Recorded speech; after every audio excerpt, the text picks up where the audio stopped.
तो मूवी शुरू होती है एक एयरपोर्ट से, जहां हम एलेक्स को देखते हैं। वो एक प्रोफेशनल फोटोग्राफर है और कल उसकी शादी है, इसलिए वो डेनवर जा रही होती है। उधर हम बेन को भी देखते हैं। वो एक डॉक्टर है। एक इमरजेंसी सर्जरी करने वो बाल्टीमोर जा रहा होता है, पर मौसम खराब होने के कारण उन दोनों की फ्लाइट कैंसिल हो गई थी।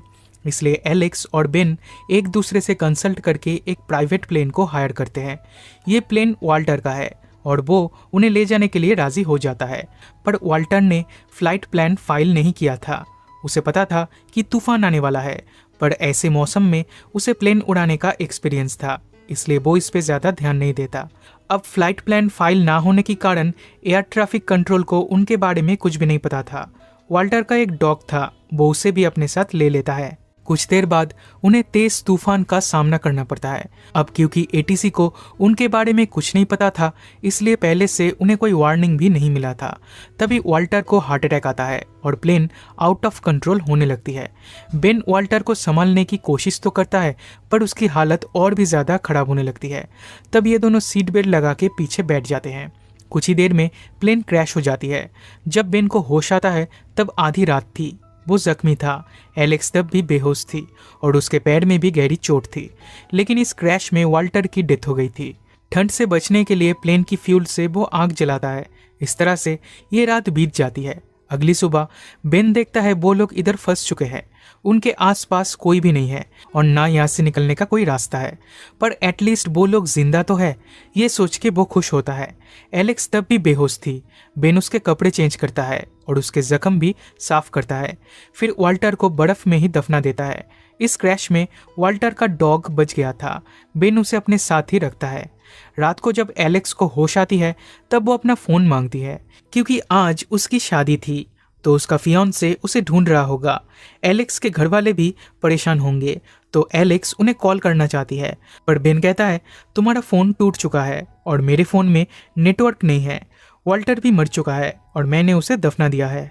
अगली सुबह बेन जब बाहर बैठा था तब उसे एक प्लेन दिखता है। उसे सिग्नल देने के लिए वो फ्लेयर गन चलाता है, पर तब तक प्लेन बहुत दूर जा चुका था। मीनवाइल एलेक्स अपने फियांसे के लिए परेशान होने लगती है। ऊपर से किसी को नहीं पता था कि वो लोग प्राइवेट प्लेन से जा रहे थे, तो कोई उन्हें ढूंढ भी नहीं पाएगा। इस तरह से 3 दिन गुजर जाते हैं, पर उनके पास खाना भी लिमिटेड था। तो एलेक्स कहती है अब हमें यहाँ से चलना चाहिए। बेन कहता है तुम जख्मी हो तो तुम आराम करो, मैं जाता हूँ मदद मांगने के लिए। बेन एक पहाड़ पे चढ़ता है आसपास देखने के लिए, पर उसे लोग तो दूर एक रोड तक नहीं दिखता। आसपास बर्फ के सिवा और कुछ भी नहीं था। फिर वापस आते टाइम उसका पैर फिसल जाता है और वो गिरते गिरते बचता है। इधर एलेक्स को बेन के सामान में से एक लड़की की फोटो और एक वॉइस रिकॉर्डिंग मिलती है।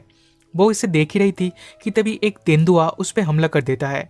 वाल्टर का डॉग एलेक्स को बचाने जाता है, पर तेंदुआ उसे घायल कर देता है। फिर एलेक्स की तरफ बढ़ने लगता है। तब एलेक्स उसे फ्लेयर गन से शूट कर देती है और वो जख्मी होकर वहां से भाग जाता है। कुछ देर बाद बेन वापस आता है और डॉग का ट्रीटमेंट करता है।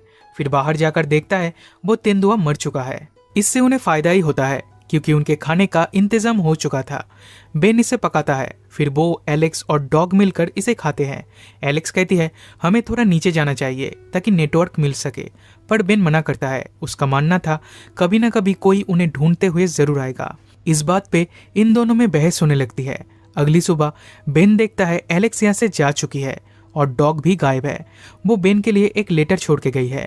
इसमें लिखा था अगर मैं नीचे जा पाई तो मदद भेजूंगी और डॉग मेरे साथ है। तब बेन भी अपना सामान लेकर निकल पड़ता है। उसे पता है एलेक्स जख्मी है, इसलिए ज्यादा दूर तक नहीं जा पाएगी, और ठीक ऐसा ही होता है। कुछ दूर जाने के बाद उसे एलेक्स मिल जाती है। तब बेन उससे माफी मांगता है और दोनों एक साथ नीचे जाने लगते हैं, पर ये दोनों ही जख्मी थे, इसलिए कुछ दूर चलते ही थक जाते हैं। तो आज रात एक केव में गुजारते हैं। अगली सुबह एलेक्स अपने कैमरा से कुछ फोटोज क्लिक कर रही होती है। तब उसे एक चमकती चीज दिखती है। वो बेन को भी ये दिखाती है। बेन कहता है शायद उधर कुछ लोग हैं जो हमारी मदद कर सकते हैं, हमें उधर जाना चाहिए। लेकिन उधर जाने के लिए उन्हें एक नदी क्रॉस करनी होगी और उसे क्रॉस कर पाना ऑलमोस्ट इम्पॉसिबल है, इसलिए आज रात ये दोनों इधर ही रुकते हैं। फिर अगली सुबह दूसरे रास्ते से जाने लगते हैं, पर चलते चलते दोनों ही थक जाते हैं। उन्हें पता है ज्यादा दिन तक इस तरह से सरवाइव नहीं कर पाएंगे। बेन कहता है मेरी एक फोटो लो ताकि मेरे मरने के बाद लोगों को पता चले मैं किस हाल में था। इस पे एलेक्स मना कर देती है। वो कहती है एक बार मैंने एक लड़की की फोटो ली थी, उसके कुछ देर बाद वो एक एक्सप्लोशन से मर गई थी, मैं उसे बचा नहीं पाई। ये इंसिडेंट आज भी मुझे हॉन्ट करता है। मैं नहीं चाहती तुम्हारे साथ भी कुछ ऐसा ही हो। असल में एलेक्स उसे पसंद करने लगी थी और शायद बेन भी उसे पसंद करने लगा था। कुछ देर बाद वो नोटिस करते हैं उनका डॉग गायब है। एलेक्स उसे ढूंढने जाता है तो उसे डॉग के साथ एक केबिन भी मिल जाता है। इस केबिन में और कोई भी नहीं था तो वो लोग इधर आराम से रह सकते हैं। इसी दौरान एलेक्स नोटिस करती है वो थिन आइस के ऊपर खड़ी है। धीरे धीरे आइस टूटने लगता है और वो पानी में गिर जाती है। बेन भागते हुए जाकर उसे बचा तो लेता है पर तब तक एलिस बेहोश हो चुकी थी। बेन उसे केबिन में ले आकर ट्रीटमेंट शुरू कर देता है। 2 दिनों तक एलेक्स बेहोश रहती है। फिर जब उसे होश आता है तब वो बेन को देखती है। ये लेकर 2 बार बेन उसकी जान बचाई है। अगर और कोई होता तो शायद उसे इस हाल में छोड़कर चला जाता, पर बेन ने ऐसा नहीं किया। आज एलेक्स जिंदा है तो बस बेन की वजह से, इसलिए वो बेन को थैंक्स कहती है। ये दोनों ही एक दूसरे को पसंद करने लगे हैं पर ये बात एक दूसरे को कह नहीं पाते। कुछ देर बाद लकड़ियां लाने बेन बाहर जाता है। तब एलेक्स फिर से बेन के सामान को देखने लगती है पर इस बार बेन उसे पकड़ लेता है और उस पर गुस्सा करने लगता है। तब एलेक्स पूछती है ये औरत कौन है। बेन कहता है वो मेरी वाइफ थी। 8 साल पहले हम दोनों की शादी हुई थी पर शादी के बाद उसे ब्रेन ट्यूमर हो गया था। जब उसे पता चला वो ज़्यादा दिन तक सरवाइव नहीं कर पाएगी तब वो मुझे और दुख देना नहीं चाहती थी, इसलिए वो मुझे छोड़ के चली गई और इसके कुछ दिनों बाद उसकी डेथ हो गई। ये कह के बेन रोने लगता है।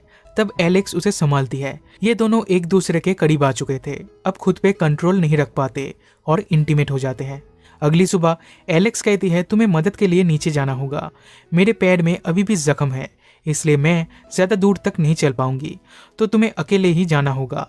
बेन मान जाता है और मदद के लिए निकल पड़ता है पर एलेक्स को उस केबिन में अकेला छोड़ के जाने का उसका मन नहीं करता। इतने दिनों तक वो दोनों एक साथ थे, चाहे कुछ भी परेशानी हो दोनों ने मिलकर उसका सामना किया था, पर आज उन्हें अलग होना पड़ रहा है। लेकिन बेन उससे प्यार करता है इसलिए वो उसे छोड़ के नहीं जा पाता। भागते हुए केबिन में वापस आता है और एलेक्स को भी अपने साथ ले जाता है। कुछ देर बाद एलेक्स कहती है वो और नहीं चल सकती। तब बेन उसके लिए एक लकड़ी का स्ट्रेचर बना के उसे खींचने लगता है, लेकिन अब बेन भी थक चुका था। वो लोग उधर बैठ के आराम करते करते सो जाते हैं। कुछ देर बाद उनका डॉग आके उन्हें जगाता है। वो एक जगह की तरफ इशारा करता है। बेन जाके चेक करता है तो उधर उसे एक लुम्बड़ मिल दिखता है। इसे देखकर वो दोनों ही खुश हो जाते हैं, पर उधर जाना उनके लिए ऑलमोस्ट इम्पॉसिबल है क्योंकि उनकी बॉडी में थोड़ी सी भी एनर्जी नहीं है। पर किसी भी तरह उन्हें वहां तक तो जाना ही होगा, नहीं तो वो जिंदा नहीं बचेंगे।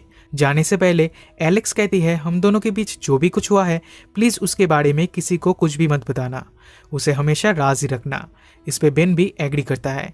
फिर वो नोटिस करते हैं उनका डॉग फिर से गायब है। तब बेन उसे ढूंढने जाता है पर उसका पैर बियर ट्रैप में फंस जाता है। वो बहुत ही ज्यादा जख्मी हो चुका था इसलिए नीचे तक नहीं जा पाता। तब एलेक्स खुद जाकर उन लोगों से मदद मांगती है और वो बेहोश हो जाती है। बेन को जब होश आता है तब वो हॉस्पिटल में था। दिन भागते हुए एलेक्स के रूम में जाकर देखता है वो भी ठीक है। एलेक्स कहती है आज मैं जिंदा हूं तो बस तुम्हारे लिए। बेन उसे अपने दिल की बात बताने ही वाला था कि तभी एलेक्स का फियांसे मार्क उधर आ जाता है। मार्क बेन को थैंक्स कहता है और वो एलेक्स को ले जाने आया है। ये दोनों अब अलग हो जाएंगे इसलिए दोनों ही अपसेट थे, पर उनके पास और कोई ऑप्शन भी नहीं था। बेन अपने काम में बिजी हो जाता है और एलेक्स मार्क के साथ रहने लगती है। वाल्टर के डॉग को बेन अडॉप्ट कर लेता है। ये दोनों अपनी अपनी लाइफ में बिजी तो हो चुके थे पर कोई भी खुश नहीं था। एलेक्स बेन को कॉल भी करती है पर बेन कॉल रिसीव नहीं करता। इधर मार्क भी समझ चुका था कि एलेक्स उसके साथ खुश नहीं है। फिर एक दिन एलेक्स बेन को कुछ फोटोज भेजती है। ये देखकर बेन इमोशनल हो जाता है और खुद से ही एलेक्स को कॉल करता है। कुछ दिनों बाद ये दोनों एक कैफे में मिलते हैं। बेन कहता है ठंड की वजह से मेरी उंगलियां अब ठीक से काम नहीं करती इसलिए अब मैं सर्जरी नहीं कर पाता। एलेक्स कहती है मेरी भी अभी तक शादी नहीं हुई है। तब बेन कहता है मुझे लगा था तुम्हारी शादी हो चुकी है इसलिए तुम्हारा कॉल इग्नोर कर रहा था। इस पे एलेक्स कहती है उस एक्सीडेंट के बाद तुमने जिस तरह से मेरा ख्याल रखा था उसे देखकर ही मुझे तुमसे प्यार हो गया था। मैंने खुद को रोकने की बहुत कोशिश की थी पर रोक नहीं पाई। इसके बाद ये दोनों गले मिलते हैं और एक दूसरे को अलविदा कह के जाने लगते हैं। पर थोड़ी दूर जाते ही उन्हें एहसास होता है कि वो एक दूसरे के बिना नहीं जी पाएंगे, तो दौड़ के वापस आते हैं और एक दूसरे के गले लग जाते हैं। इसी के साथ ये मूवी यहीं पे खत्म हो जाती है।